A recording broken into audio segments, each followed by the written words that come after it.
नमस्ते दोस्तों। तो चलिए आज हम आगे पढ़ते हैं कवि जयशंकर प्रसाद के बारे में। जयशंकर प्रसाद हमारी हिंदी के एक बहुत ही महान कवि थे।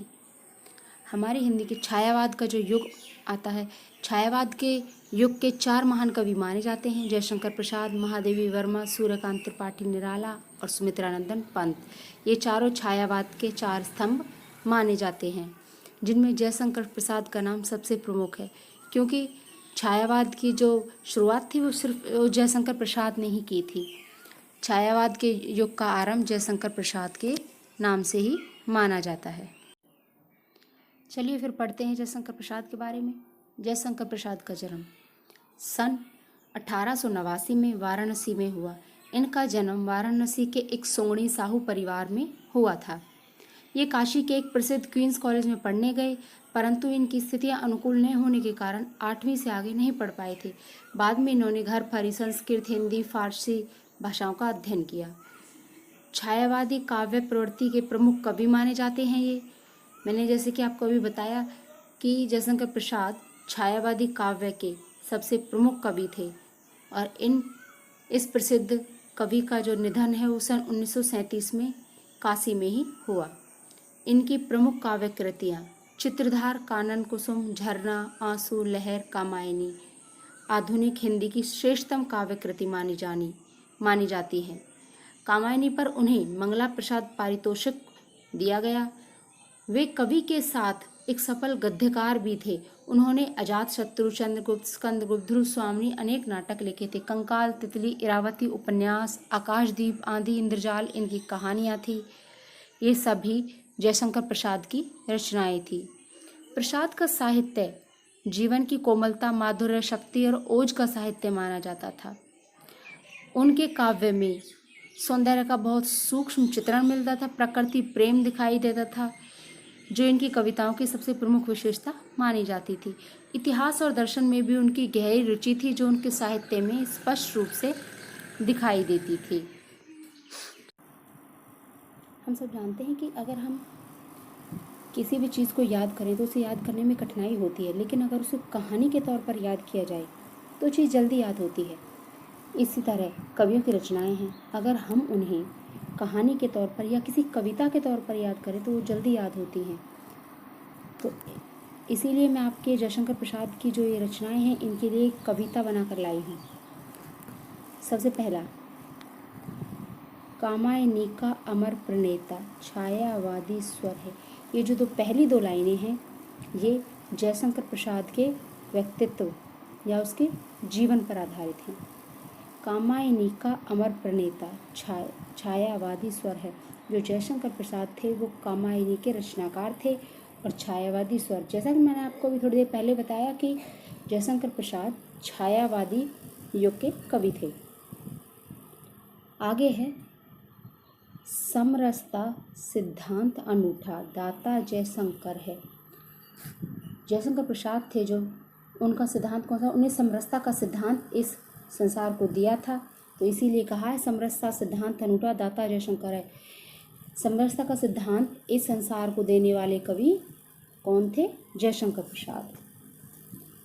आगे अब हम उनकी रचनाएं पढ़ते हैं। रचनाएं, सबसे पहले उनकी काव्य रचनाएं। चित्रधार, सबसे पहले उनकी काव्य रचनाएं। चित्रधार, कानन कुसुम, करुणालय, कुसुम लहर है। चित्रधार, कानन कुसुम ये दोनों उनकी काव्य रचनाएं हैं। करुणालय, कुसुम लहर है। करुणालय उनकी काव्य रचना, लहर उनकी काव्य रचना है। उससे आगे है, कामायनी आंसू झरना, उर्वशी प्रेम पथिक लिखा कहर है। कामायनी, आंसू, झरना ये तीनों उनकी अलग अलग कविताएं हैं। उससे आगे है, उर्वशी प्रेम पथिक लिखा कहर है। उर्वशी और प्रेम पथिक ये दोनों भी उनकी रचनाएं हैं। लिखा कहर है, ये इस कविता को जो लाइनें हैं इनकी तुकबंदी के लिए है। उससे आगे हैं इनके नाटक, जयशंकर प्रसाद के नाटक। जयशंकर प्रसाद ने नाटक भी लिखे हैं, तो उनके नाटक कौन से हैं? आइए, अजात शत्रु स्कंदगुप्त ध्रुव स्वामिनी लिख डाले। अजात शत्रु, स्कंदगुप्त और ध्रुव स्वामिनी, इनके 3 नाटक हैं। इससे आगे विशाख दत्त, राज्यश्री, जन्मेजय का नागयज्ञ थे नाट्य कला के माली। तो आगे क्या लिखा है कि विशाख दत्त, ये इनका एक नाटक है। राजश्री ये अलग, जन्मेजय का नागयज्ञ, ये 3 नाटक हैं उनके, थे नाट्य कला के माली। ये बात जयशंकर प्रसाद के लिए कही है कि वो नाट्य कला के माली थे, अर्थात नाटक को जन्म देने वाले थे, नाटक विधा को। इससे आगे हैं उनके कहानी और उपन्यास दोनों।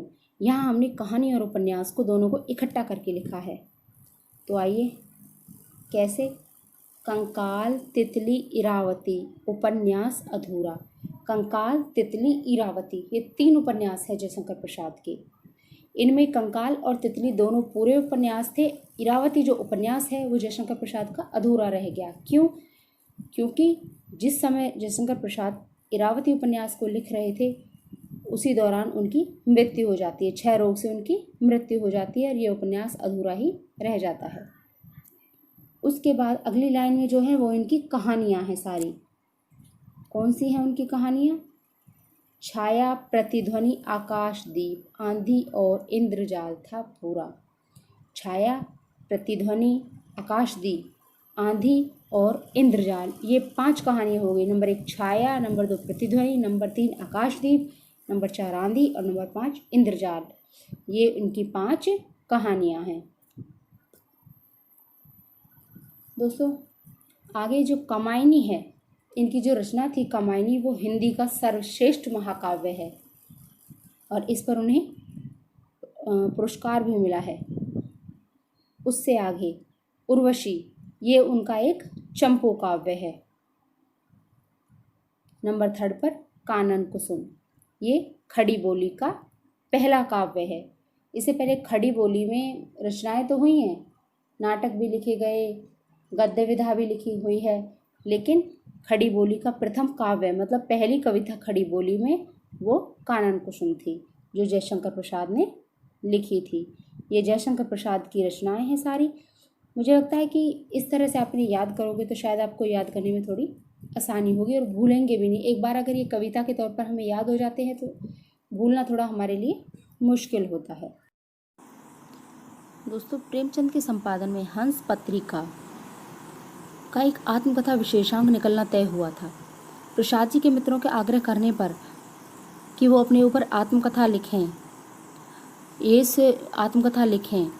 लेकिन प्रसाद जी उससे सहमत नहीं हुए और इसी तर्क वितर्क में उन्होंने एक कविता लिखी आत्मकथा, जिसमें अपने जीवन के बारे में उन्होंने थोड़ा बहुत लिखा था और ये कविता पहली बार 1932 में हंस के आत्मकथा विशेषांक में प्रकाशित हुई थी।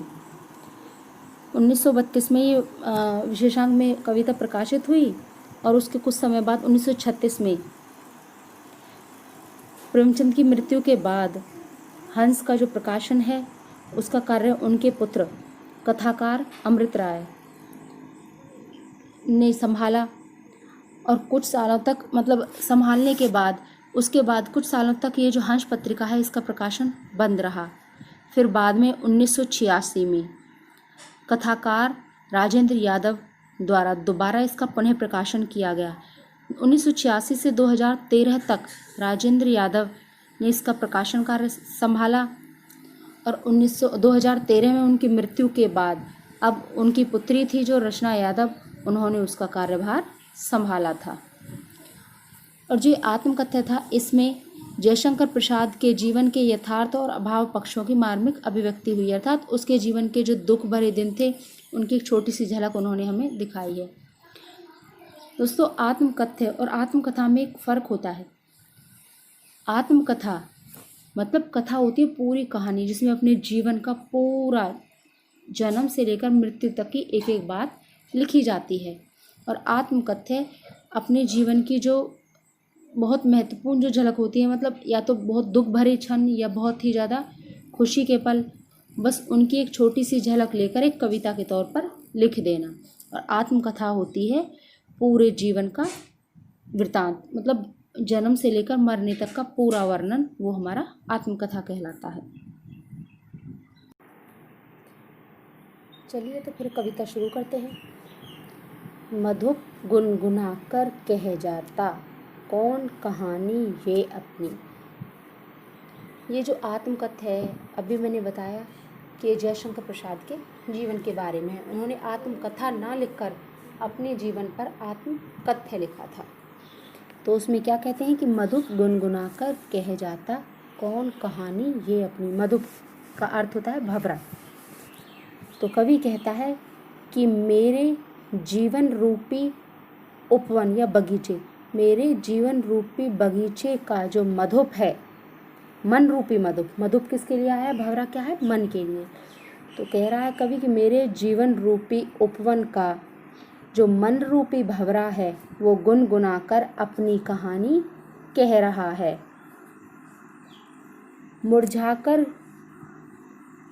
मुरझाकर गिर रही देखो पत्तियां कितनी आज घनी। तो कवि कहता है कि मुरझाकर गिर रही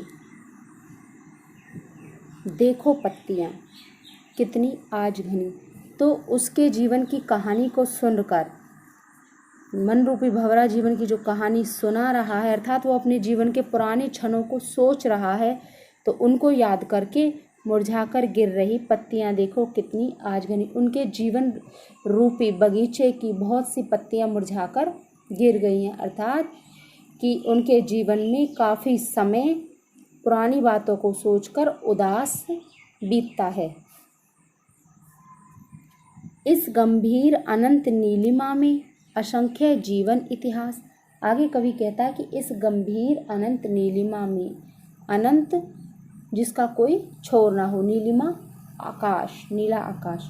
तो कवि कहता है कि इस बहुत घने नीले आकाश में असंख्य जीवन इतिहास, बहुत सारे लोगों के जीवन इतिहास छुपे हुए हैं।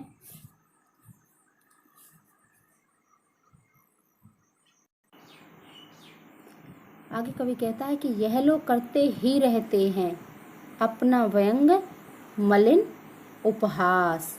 था जो लोग अपने जीवन की कविता लिखते हैं या अपनी आत्मकथा लिखते हैं, वो लोग खुद ही अपने जीवन का उपहास, जीवन का मजाक उड़ाते रहते हैं। फिर आगे कवि कहते हैं कि तब भी कहते हो कह डालूं दुर्बलता अपनी बीती। तो वो जो लोग उसके जो कवि के दोस्त होते हैं, प्रसाद जी के जो दोस्त हैं, वो उनसे कहते हैं कि वो अपने जीवन की आत्मकथा लिखें। तो उनसे वो कहते हैं तब भी कहते हो कि तुम लोग अब भी कहते हो कह डालूं दुर्बलता अपनी बीती, कि मैं भी अपने जीवन की जो दुर्बलताएं हैं, था जो मेरे जीवन के पल हैं, दुख भरे क्षण हैं, उनको मैं सबके सामने कह डालूं और अपना भी मजाक उड़ाऊं। फिर आगे, तुम सुनकर सुख पाओगे देखोगे ये गागर रीति। कवि कहता है कि तुम सुनकर सुख पाओगे जब तुम देखोगे यह गागर रीति, जब तुम देखोगे कि मेरे जीवन रूपी जो गागर, अर्थात मेरा जीवन रूपी जो मटका है वो बिल्कुल खाली है। जब तुम ये देखोगे तो यह देखोगे या गागर रीति, जब तुम्हें मेरे जीवन की आत्मकथा को तुम सुनोगे तो तुम्हें बहुत ही ज़्यादा सुख मिलेगा और तुम्हें पता चलेगा कि मेरे जीवन रूपी जो मटका है वो बिल्कुल खाली है। किंतु कहीं ऐसा ना हो कि तुम ही खाली करने वाले अपने को समझो, मेरा रस ले अपनी भरने वाले। कवि कहता है किंतु ऐसा ना हो, परंतु कहीं ऐसा ना हो कि मेरे जीवन का जो वृतांत है उसको सुनकर, मेरे जीवन की कहानी को सुनकर तुम ही खाली करने वाले अपने को समझो, तुम खुद को ही खाली करने वाला समझो, अर्थात मेरे जीवन का जो रस है उसको खाली करने वाला या मेरे जीवन के दुख का कारण तुम खुद को ही समझने लगो, मेरा रस ले अपनी भरने वाले। तो कवि कह रहा है यहाँ कि मेरा रस ले, अर्थात मेरे जीवन से खुशियाँ लेकर, मेरे जीवन की कहानी से खुशियाँ लेकर अपना जीवन भरने वाले, कहीं तुम लोग खुद मेरे जीवन की जो दुख हैं उनका कारण खुद को ना समझने लगो।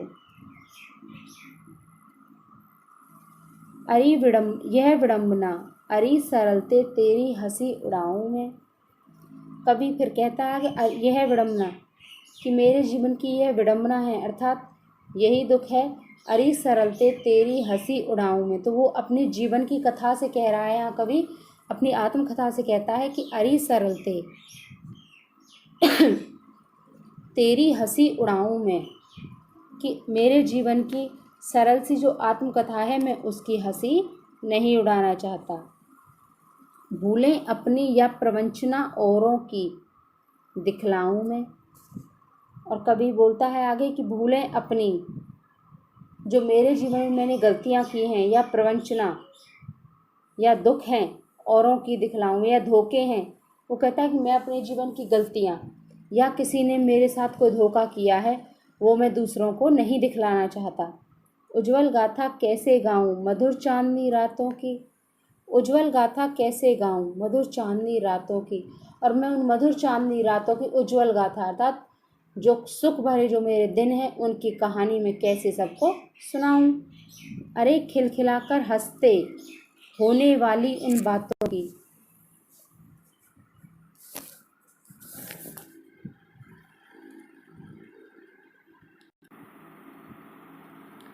कवि कहता है उज्जवल गाथा कैसे गाऊं मधुर चांदनी रातों की, कि मेरे जीवन की जो मधुर चांदनी रातें थे, था जब मेरी संगनी, मेरी जो पत्नी थी, मेरी प्रिय थी, वो जिंदा थी, मेरे साथ थी, तो उसके साथ की जो उज्जवल गाथा है वो कैसे गाऊं।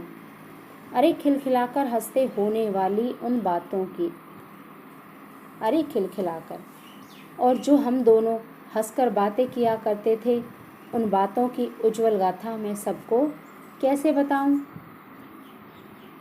मिला कहाँ वह सुख जिसका मैं स्वप्न देखकर जाग गया, मिला कहाँ वह सुख। तो जो मेरे जीवन में जो सुख आते हैं वो सिर्फ स्वप्न में ही रहते हैं। कवि कहता है कि मैं अपने जीवन में सुख का स्वप्न देखता हूँ, लेकिन जब जागता हूँ तो स्वप्न टूट जाते हैं, वो सुख मुझे आज तक नहीं मिला। आलिंगन में आते आते मुस्कुरा कर जो भाग गया, मैं सुखों को देखता हूँ और उन्हें आलिंगन में अर्थात अपनी बाहों में, आलिंगन है बाहों, अपनी बाहों में लेने की कोशिश करता हूँ, लेकिन वो मुस्कुराकर मेरे पास से भाग जाते हैं, मेरे पास नहीं आते। जिसके अरुण कपोलों की मतवाली सुंदर छाया में अनुरागनी उषा लेती थी निज सुहाग मधुमाया में। आगे कवि अपनी पत्नी या फिर अपनी संगिनी के बारे में बताता है, कहता है कि जिसके अरुण कपोलों की मतवाली सुंदर छाया में, कि उसकी जो संगिनी थी, उसकी जो प्रिय थी, उसके अरुण कपोलों की, उसके जो सुबह जब वो उठती थी तो उसका चेहरा जो लाल होता था, उसको देखकर मतवाली सुंदर छाया में, उसको देखकर ऐसा लगता था जैसे कि उसकी छाया में अनुरागनी उषा लेती थी, कि सुबह उसके सुंदर चेहरे को देखकर ही जग निकलती थी। निज सुहाग मधुमाया में, अर्थात जो मेरे जीवन की जो सुबह होती थी वो उसके सुंदर चेहरे को देखकर शुरू होती थी। उसकी स्मृति पाथे बनी है थके पथिक की पंथा की, उसकी स्मृति, स्मृति मतलब याद, पाथे हम कहीं जाते हैं तो रास्ते का जो खाना पीना या कुछ सामान होता है उसको हम पाथे कहते हैं। पथिक राहगीर या यात्री, पथिक की पंथा की, पंथा मतलब उसका रास्ता। तो आगे कवि कहता है कि उसकी स्मृति पाथे बनी है थके पथिक की पंथा की, कि इस थके यात्री की, वो अपने आप को एक यात्री बताता है कि इस थके हुए यात्री की स्मृति, मेरी जो जीवन संगनी है उसकी यादें ही मेरे जीने का सहारा बनी हुई है, अर्थात उसकी यादों के सहारे ही मैं अपने इस जीवन रूपी यात्रा को पूरा कर रहा हूँ। सीवन को उधेड़ कर देखोगे क्यों मेरी कंथा की, सीवन को उधेड़ कर देखोगे, मेरे जीवन की जो, मेरे जीवन है जो उसकी जो सीवन है, अगर आप उसको उधेड़ कर देखोगे तो क्यों मेरी कंथा की, तो उसमें आपको कुछ भी नहीं मिलेगा, अर्थात मेरे जीवन में कुछ भी ऐसा खास नहीं है। इसीलिए क्यों मेरी कंथा की, कि मैं अपना मजाक क्यों उड़ाऊं। छोटे से जीवन की कैसे बड़ी कथाएं आज कहूं। कवि कह रहा है कि अपने इस छोटे से जीवन की जो बड़ी बड़ी कथाएं हैं, अर्थात मेरे जीवन में जो भी पल बीते हैं, मेरे जीवन की जो दुर्बलताएं हैं, निराशाएं हैं, वो मैं क्यों कहूँ आज सबसे। क्या यह अच्छा नहीं, क्या यह अच्छा नहीं कि औरों की सुनता मैं मौन रहूं। अपने जीवन की कथा सुनाने से अच्छा ये नहीं कि मैं औरों की सुनता मौन रहूं, कि मैं दूसरों की जीवन कथाएं सुनता रहूं और खुद चुपचाप बैठा रहूं। सुनकर तुम क्या भला करोगे मेरी भोली आत्मकथा।